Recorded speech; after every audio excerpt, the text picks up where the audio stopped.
사람 중심 디자인 혹은 설계, 사람 중심 설계, 사용자 중심 설계, 유니버설 디자인, 인클루시브 디자인 이런 것들 용어들이 좀 다른데 이런 것들에 대한 우리의 철학을 한번 알아보죠. 이거는 어떤 사전 같은 데 나오는 정의된 어떤 개념이라기보다는 굉장히 철학적인 여러분들이 그래서 철학을 가졌으면 좋겠다라는 차원에서 이 각각에 대한 개념을 짧게 한번 알아보았으면 좋겠습니다. 첫 번째, 사용자 중심 디자인부터 시작을 해보죠. 사용자 중심 디자인, 유저 센터 디자인이죠. 그런 좀 확장된 개념이라고 볼 수 있는데 휴먼 센터 디자인이 있죠. 사용자랑 사람, 유저와 휴먼 뭐가 다르죠? 좀 더 넓은 개념은 바로 휴먼이겠죠. 사용자는 인류 보편적인 사람들이 아니라 특정한 어떤 조건을 가진 사람들, 특정한 20대, 대학생, 한국인 이런 좀 아주 구체적인 어떤 제품을 사용하는 실제 그 사람들을 이야기하는 거죠. 사용자. 그죠? 예를 들어서 아이폰 사용자가 있고 안드로이드 사용자가 있잖아요.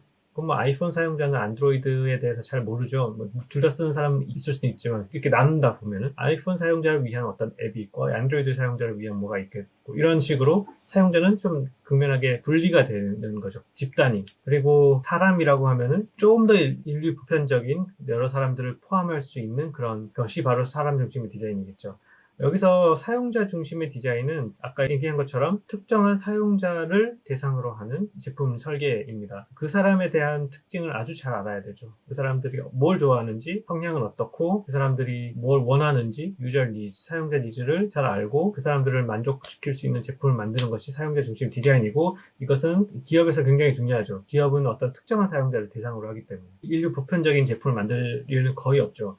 보통 우리가 이걸 팔려고 하는 제품은 어떤 특성을 가진 사람들이야 라는 것을 정해놓고 제품을 만들거든요. 그렇기 때문에 사용자를 위한 제품을 만드는 것은 굉장히 중요한 이슈죠. 하지만 어떤 디자인의 철학이라는 측면에서 어떤 인클루시브 디자인이랑은 좀 달라요. 사용자 중심 디자인은 특정한 사용자를 대상으로 한다라는 거. 그 다음에 휴먼 센터 디자인, 인류 보편적인 사람들의 특징을 이해한다라는 좀 더 넓은 의미인데 그렇다고 휴먼 센터 디자인 하다라는 것이 유니버설 디자인이라던가 인클루시브 디자인이랑 완전 또 일맥상통하는 얘기는 아니에요. 그거는 좀 더 철학을 가진 개념이고 휴먼 센터 디자인은 좀 더 사람을 이해한다. 사용자라는 어떤 아주 구체적인 집단이 아니라 사람 자체. 근데 사람이라고 하면은 사람의 어떤 존엄성이라든지 사람의 어떤 권리라든지 의무라든지 의무보다는 인간으로서의 권리 같은 거. 그런 것들을 존중해 줄 수 있는 디자인, 사람 중심의 디자인이다. 어떤 보통 기술 중심, 사람 중심을 이렇게 반대되는 개념으로 또 많이 얘기할 때 하는 그런 얘기죠. 어떤 제품을 만드는데 그 제품이 굉장히 고급 기술을 써서 굉장히 형편없이 만들 수도 있어요. 기술 자체는 좋은데 인터페이스가 좋지 않다든지 그런 거죠. 사람들을 좀 생각한다라고 하면 제품을 만들 때 좀 더 사람들이 이렇게 하면 쓰기 좋을 거야, 안 좋을 거야 이런 감을 가지고 만들 수 있는데 많은 기술자들이 하는 오류가 그 기술을 부각시키다 보니까 사람에 대한 고려를 많이 하지 못하는 그래서 사람 중심의 디자인이 필요하다는 거죠. 유저 센터 사용자 중심 디자인은 좀 더 기업에서 어떤 특정 마켓에 그 제품을 사용할 만한 사용자를 고려하겠다라는 뜻이 강한 반면에 사람 중심은 기술과 사람 이런 서로 대치되는 개념이라고 많이들 얘기하죠. 기술이 앞서다 보면은 사람이 좀 등위시되고 인간적인 존엄성이 낮아지고 하지만 인간적인 존엄성, 그 사람에 대한 고려와 이해가 필요하다라는데 사람 중심 디자인이라는 얘기도 많이 쓰기도 해요. 물론 그렇게 딱 못 박을 수 있는 정의는 아니지만 뉘앙스라든지 철학이 그렇다는 거죠. 유니버설 디자인이란 것은 유니버설하다는 것은 하나 가지고 여러 사람이 다 쓸 수 있다라는 개념을 강한 그런 용어입니다. 이 유니버설 디자인의 대표적인 것 중에 하나가 바로 아이폰, 애플이 만든 제품들이죠. 하나 가지고 어떻게 많은 사람들이 쓸 수 있냐라는 건데 그 중에는 장애인, 노약자, 어린이도 다 포함이 됩니다. 아이패드 같은 거, 아이폰 같은 거 아주 어린이도 가르치지 않아도 잘 하고 노약자들도 할 수 있고 고령자들 애플이 그런 거 참 잘해요. 굉장히 많은 노력을 했어요.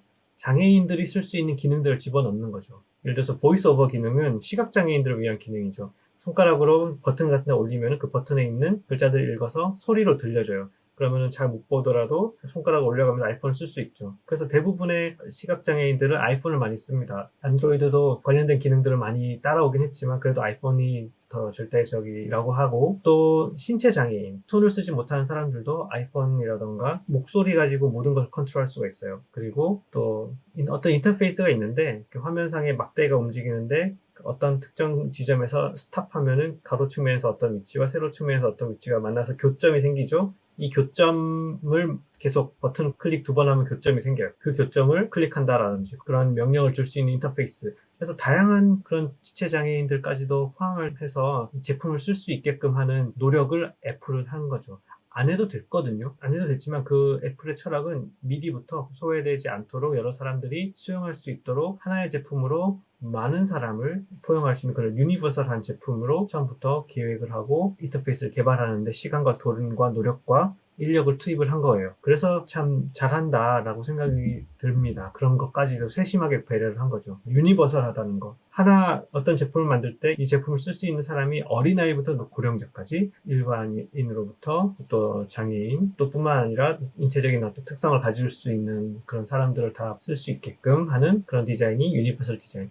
유니버설 디자인은 어떤 철학이 있냐면은 이 제품을 사용하는 어떤 신체적이거나 정신적이거나 사람의 차이, 사람의 능력과 관련된 것을 좀 더 얘기를 하는 경향이 있어요. 장애인이라든지 이런 어떤 인지 능력 혹은 신체적인 뭔가 할 수 있는 가능성이 있느냐 없느냐 혹은 많으냐 적으냐라는 것을 떠나서 그런 사람들이 다 쓸 수 있도록 하는 그런 제품을 만드는 거 유니버설 디자인이라고 하죠. 인클루시브 디자인은 좀 더 조금 비슷하면서도 달라요. 인클루시브 한다 누구를 인클루드 할 거냐라는 거죠. 누구를 배려하고 누구를 포용해 줄 수 있느냐라는 건데 여기는 단순히 신체적인 어떤 특성, 정신적인 특성 이런 걸 떠나서 이 제품을 사용할 사람을 생각할 때 누구를 포함시키느냐라고 했을 때 똑같이 정신적으로, 신체적으로 건강하지만 예를 들어서 경제적인 형편이 안 돼가지고 제품을 사용하지 못한다든지 혹은 제3세계 네트워크 환경이라던가 뭔가 기술적인 인프라가 갖춰지지 않은 나라에서도 소외되지 않고 사용한다든지 이러한 자꾸 포용하려고 하는 그 노력이라는 거 그런 철학이 들어가 있는 거죠. 인클루시브하다는 거. 물론 작게 보면은 내가 이 제품이 있는데 나는 이 제품은 어떤 사람을 차별하지 않고 다 수용할 수 있는 그런 인클루시브 디자인 할 거야 라고 했을 때 신체적인 불편함이 있는 사람들도 사용할 수 있게 했으면 좋겠다 라고 그런 한계를 정할 수도 있는 거거든요. 인클루시브 디자인은.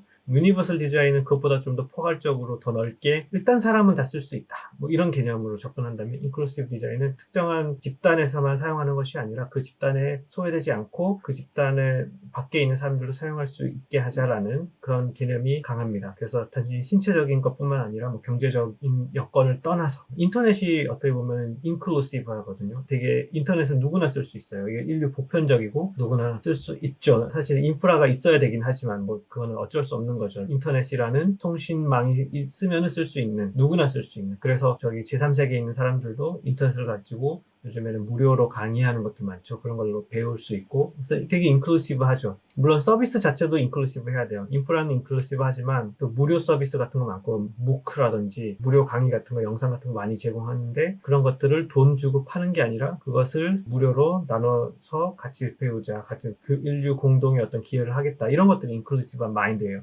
유니버설이랑 좀 다르죠. 유니버설 어떤 특정한 강의를 하는데 이 강의는 그 언어로 강의하지 않으면 알아듣지 못할 수도 있고 어린이는 너무 어려워서 모르겠고 또 전문적인 지식이 없으면 모를 수 있는 그런 강의들도 있단 말이에요. 유니버설 하진 않을 수 있지만 인클루시브 할 수 있다는 거죠. 인간공학이라던가 대학 수학 같은 거 좀 어려운 개념 같은 거, 프로그래밍 같은 거 이런 것들을 내가 수업에서만 전달하는 것이 아니라 전 세계 사람들이 볼 수 있게끔 오픈하자 이런 것들은 이제 인클루시브하다, 인클루시브 디자인 철학이 반영된다라고 할 수가 있겠죠. 그래서 유저 센터 디자인, 휴먼 센터 디자인, 유니버설 디자인, 인클루시브 디자인 이런 식으로 조금씩은 철학이 다른데 결국 사람에 대한 이해, 사람을 고려하고 사람이 누구냐라는 것을 조금씩 다를 수가 있죠. 또 제품이 모든 사람을 다 포함하는 제품은 사실상 없어요. 사실은 굉장히 어렵고 플랫폼 같은 거는 좀 사람들을 많이 포함할 수 있는 그런 여지가 있지만 특정한 제품은 사실은 되게 어렵죠. 만들기가. 하지만 그럼에도 불구하고 최소한 유저라도 생각을 해야 된다. 좀 더 넓게는 그 유저를 확대해서 생각하자. 다른 사람 인클루드 해가지고 그 유저를 좀 더 넓게 생각했으면 좋겠다. 그리고 자꾸만 이 제품을 사용할 사람을 점점 넓게 확대해서 생각하다 보면은 특정 타겟은 이 사람이지만은 이런 사람들도 다 쓸 수 있어요. 라고 한다면 점점 유니버설 디자인으로 가고 그게 또 인클루드 하기 때문에 인클루시브 디자인으로 가는 거죠. 그래서 이게 철학인 거죠. 여러분들이 처음에 뭔가를 개발하면서 이걸 다 생각하기는 어렵지만 최소한 유저부터 생각해서 점점 이 사람이라는 보편적이고 또 다양한 성향과 다양한 특성을 가진 사람들을 다 포함하려고 노력하다 보면 여러분 제품이 그렇게 된다. 인클루시브 유니버설해진다라는 것을 기억해 주기 바랍니다.